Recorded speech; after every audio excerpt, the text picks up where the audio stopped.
from the company. The path widened, and ahead of her she saw the lake, its dark, clear waters silver-tipped in the sunlight that peeked through clouds. She stood on the stony shore at the water's edge. She could do this. For days now she'd been preparing herself for this moment, preparing what she would say and how she would say it. She would be strong. For him. She would do this, could do this. Nora swallowed hard and took a quick breath. Søren. As soon as she spoke his name, she stopped. She could get no more words out. They backed up in her throat and choked her like a hand around her neck. Turning her back on the water, she half walked, half ran to the house, the silver box clutched to her chest. She couldn't let it go yet. She couldn't say goodbye. She set the silver box on the heavy wood fireplace mantel and turned her back to it. If she pretended it wasn't there, maybe she could believe it hadn't happened. Outside the cottage, the wind picked up. The rickety, ivy-covered shutters rattled against the stone walls. Electricity brushed against her skin. Ozone scented the air. A storm was rising. Nora started 2 fires, one in the great stone hearth and one in the smaller bedroom fireplace. The owner of the house had stocked the refrigerator and cabinets for her, an unnecessary kindness.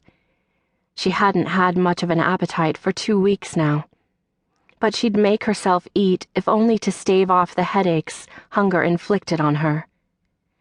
The day passed as she kept herself busy with small tasks.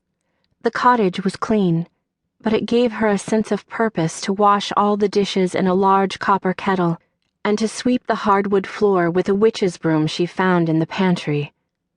She worked until exhaustion overtook her, and she lay down on top of the bed and napped. Nora woke from a restive, dreamless sleep and ran water in the claw-foot porcelain bathtub. She sank into the heat, hoping it would seep into her skin and relax her. Yet when she emerged an hour later, pink and wrinkled, she still felt tight as a knot.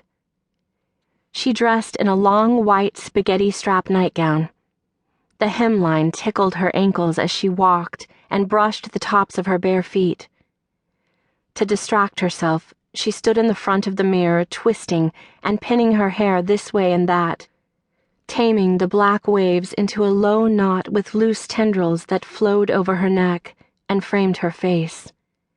When she finished, she almost laughed at the effect. In her white nightgown with understated makeup and her hair coiffed in curls, she looked like a virgin bride on her wedding night. An older bride, of course. She'd turned 36 last month. But still, the woman in the mirror looked demure, innocent, even scared. She thought grief aged people. But tonight she felt like a teenager again, restless and waiting, aching for something she couldn't name, but that she knew she needed. But what was it? Who was it? She wandered downstairs and considered eating. Instead of feeding herself, she fed the fire. As the wood crackled and burned, lightning split the sky outside the kitchen window.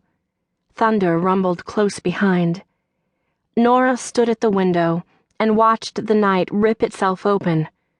Bursts of thunder rattled the forest again and again. Between rumbles, Nora heard a different sound, louder, clearer, closer. Footsteps on stone.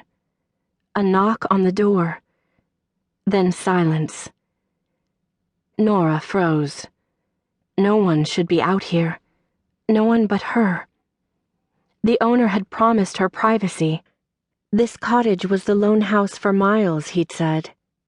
He owned all the land around it. She would be safe. She would be alone. Another knock. The cottage door had no lock. Whoever stood outside could walk in at any moment. For 2 weeks